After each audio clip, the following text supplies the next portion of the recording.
हल्ली बरेच जणांचा हा प्रश्न येतो, अगदी 20-30 वर्षाच्या मुलांपासून 60-70 वर्षाचे काका हे नियमितपणे हल्ली प्रश्न विचारतात की आम्हाला झोपेची समस्या आहे, रात्रीची झोप येत नाही, अगदी 2 वाजेपर्यंत, 3 वाजेपर्यंत, 4-4 वाजेपर्यंत आम्ही जागे असतो आणि त्याच्यासाठी काय उपाय करायला हवे, असा अनेक जणांचा प्रश्न येतो.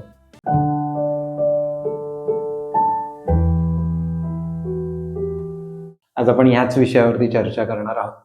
मुळात आपल्याला झोप येते म्हणजे काय होतं हे समजून घेऊया. तर आपण जेव्हा झोपतो तेव्हा आपल्या ब्रेनमधनं मेलॅटोनिन नावाचं एक हॉर्मोन सिक्रेट होतं. हे मेलॅटोनिनचं जर सिक्रिशनचं योग्य प्रमाणात जर असेल तर आपल्याला शांत स्वस्थ झोप येते. पण जर हे मेलॅटोनिन सिक्रिशनमध्ये जर काही कमी जास्त झालं तर मात्र आपला त्याच्या झोपेवर परिणाम होतो. हे त्याच्या मागचं शास्त्र. आता 100 वर्षापूर्वी जेव्हा दिवे नव्हते तेव्हा मनुष्य हा सूर्योदयाबरोबर उठायचा आणि सूर्यास्त झाला की पुढच्या काही काळात तो झोपायचा. सो ही त्याची दिनचर्या वर्षानुवर्ष होती. परंतु नंतर एडिसन बाबांनी या दिव्याचा शोध लावला आणि दिव्याचा शोध लावल्यावर आपोआपच काही काळासाठी माणूस थोडा जास्त जागा राहायला लागला. म्हणजे सूर्यास्ताच्या पुढे तो 1-2 तास जागा राहायला लागला. नंतर आपल्या आयुष्यात साधारण 40 वर्षापूर्वी टीव्हीने अतिक्रमण केलं. मग टीव्ही आल्यामुळे लोक 9-9:30 वाजेपर्यंत जागी राहायला लागली. तोपर्यंतही बरंच ठीक होतं. परंतु या 2000 सालानंतर मात्र आपल्या आयुष्यात पहिलं लॅपटॉप, मोबाईल आणि मग स्मार्टफोनने अतिक्रमण केलं आणि त्यानंतर खऱ्या अर्थाने मित्रमैत्रिणींनो आपल्या झोपेचं खोबरं झालं. तर आता तुम्ही म्हणाल म्हणजे काय नक्की झालं? तर हा जो स्मार्टफोन आहे ना, जो आपण रेग्युलरली वापरतो, ती गरज पण आहे. परंतु त्यातनं ना ब्लू रेज येतात आणि हा रेज ज्या आहेत ना त्या मेलॅटोनिनच्या सिक्रिशनवर खूप गंभीर परिणाम करतात. मुळात ब्रेन कन्फ्यूज होतो आपला, की त्याला वाटतं की अजूनही रात्र झाली नाहीये असं एक त्याला फिलिंग येत राहतं आणि त्यामुळे मेलॅटोनिन सिक्रिशनवर त्याचा विपरीत परिणाम होतो आणि म्हणून माणसाला झोप येत नाही. सो हा सगळ्यात महत्वाचा प्रॉब्लेम हा स्मार्टफोनमुळे झाला. आता त्याला उपाय काय करायचा? तर सगळ्यात पहिला उपाय म्हणजे ज्यांना झोप येत नाही ना त्यांचं बरेच जणांचं हल्ली कारण असतं की ते स्मार्टफोन उशिरापर्यंत वापरतात किंवा स्क्रीनचा उशिरापर्यंत वापर करतात. तर पहिली गोष्ट म्हणजे स्क्रीन, कुठल्याही प्रकारचा स्क्रीन हा रात्री 8 नंतर 8:30 नंतर शक्यतो पाहायचा नाहीये. तुम्ही म्हणाल अरे बापरे मग जगायचं कसं? तर मित्रमैत्रिणींना एक 15 वर्षापूर्वी काय होतं माहितीये का? जेव्हा हा स्मार्टफोन अस्तित्वात नव्हता तेव्हा आपल्या घरात जी लोक होती आणि त्यांना आपण ओळखायचो, पण त्यांच्याशी आपण गप्पा मारायचो, त्यानंतर पुस्तकं वाचायचो, गाणी ऐकायचो, अशा पद्धतीने लोक जगायची. आणि तेच जर आपण आत्ता जगणं सुरू केलं ना तर आपल्या झोपेची क्वालिटी नक्की सुधारेल. सो हा पहिला फॉर्म्युला की 8-8:30 नंतर स्क्रीन पाहायचा नाही. आता बाकी छोटे छोटे बदल अजून सांगतो, जर तुम्ही जे लाईफस्टाईलमध्ये करायचे केले तर फरक पडेल, कारण लाईफस्टाईल बदलली आहे त्यामुळे पण झोपेवर परिणाम झालाय. तर दुसरी गोष्ट लक्षात ठेवा की दुपारी जर झोपत असाल, काही जण दुपारी डाराडूर झोपतात आणि मग म्हणतात मला रात्री झोप येत नाही. तर दुपारी झोपत असाल तर ती दुपारची झोप पहिली बंद करून टाका. सकाळी लवकर उठा. म्हणजे सकाळी जर 12-1 वाजेपर्यंत झोपलो, म्हणजे हल्ली बरीच मुलं झोपतात म्हणून मी सांगतोय की 10-12 वाजेपर्यंत झोपलो तर रात्री झोप कसली येणार?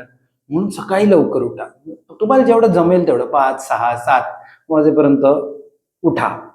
दुपारी अजिबात झोपू नका. रात्री पाहिजे तर लवकर झोपा. मग 9-10 वाजता झोपलात तर त्यांनी सुद्धा झोपेची क्वालिटी सुधारायला मदत होईल. मुळात हा जो सर्केडियन रिदम जो आहे आपला, तो आपण म्हणजे बॉडीचं एक क्लॉक आहे ते आपण मेंटेन करण्याच्या दृष्टीने आयुष्य जगू. अजून एक महत्वाची गोष्ट, जर व्यायाम करत नसाल तर तो व्यायाम करा आणि वयोमानानुसार म्हणजे 60, 65, 70 वर्षाचं जर तुमचं वय असेल तर तुम्हाला जेवढा झेपेल तेवढा व्यायाम करा. मग चाला, थोडाफार घरातल्या घरात जर सूर्यनमस्कार घालता येतील तर ते घाला. तरुण असाल तर तुम्ही अनेक गोष्टी करू शकता. सो त्या गोष्टी करण्यावर भर द्या. तसं जर आपल्याला दिवसभर काम नसेल, म्हणजे जर 60-65 वर्षाची जर लोक असतील त्यांना जर काम नसेल तर दिवसभर स्वतःला कुठल्या ना कुठल्या कामामध्ये एंगेज करा. कारण जर आपल्या मेंदूला कुठल्याही प्रकारे आपण एंगेज केलं नाही तर ऑब्व्हियसली त्याला झोपण्यासाठी जे एक प्रकारे थकवा यायला लागतो किंवा जे त्याला झोपण्यासाठी आवश्यक मुळात काम आहे, त्यामुळे त्या झोपेसाठी काही ना काहीतरी स्वतःला चांगल्या गोष्टींमध्ये एंगेज करण्यावर भर द्या. रात्रीचा आहार जो आपण घेतो तोही हलका घेण्यावर भर द्या. म्हणजे जर रात्रीचा एक 8-8:30 पर्यंत आपण जेवलो आणि तो आहार जर हलका घेतला तर सुद्धा जे आपल्याला म्हणजे झोपेवरती चांगला परिणाम होतो हे आपल्याला जाणवेल. अजून एक गोष्ट, रात्री जेवल्यावर शतपावली करण्याची सवय लावून घ्या. परत तुम्हाला जमेल तेवढी, झेपेल तेवढी, 15 मिनिटं, 20 मिनिटं, अर्धा तास. शतपावलीचा सुद्धा चांगल्या झोपेवरती परिणाम होतो, म्हणजे क्वालिटी सुधारते, अशी अनेक वर्षात आमची अनुभूतीमधली ऑब्झर्वेशन्स आहे. सकाळी आणि संध्याकाळी 5 ओंकार, 5 भ्रामरी हे प्राणायाम करायची सवय लावून घ्या. रात्री झोप येत नसेल तर स्क्रीनला हात लावायचा नाही, हे मगाशीच आपलं ठरलंय. तर मग अशा वेळी काय करायचं, गाणी ऐकायची किंवा पेपर बुक वाचायचं. म्हणजे कुठली तरी बुकची कॉपी घ्यायची, हातात घ्यायची आणि ती वाचायची. रात्री झोपताना रामरक्षा ऐकली तरी तुम्हाला त्यांनी फरक पडेल.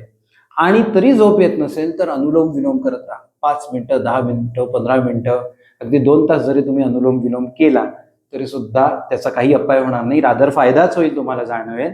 आणि कालांतराने तुमच्या झोपेला जी क्वालिटी आहे ती शांत, स्वस्थ झाली आहे हे तुम्हाला जाणवेल.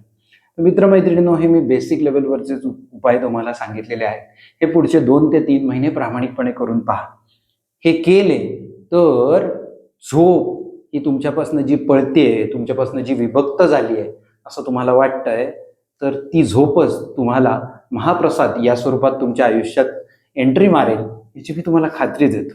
आणि जर तसं घडलं नाही तर अनुभूतीचे दरवाजे तुमच्यासाठी सदैव उघडे आहेत. पण 2-3 महिने हे करून पहा आणि मग मला संपर्क साधा. अनुभूतीची टीम तुमच्याबरोबर स्ट्रॉंगली उभी आहेच. तुमची शांत, स्वस्थ झोप देणं ही आमची पण जबाबदारी आहे. All the best.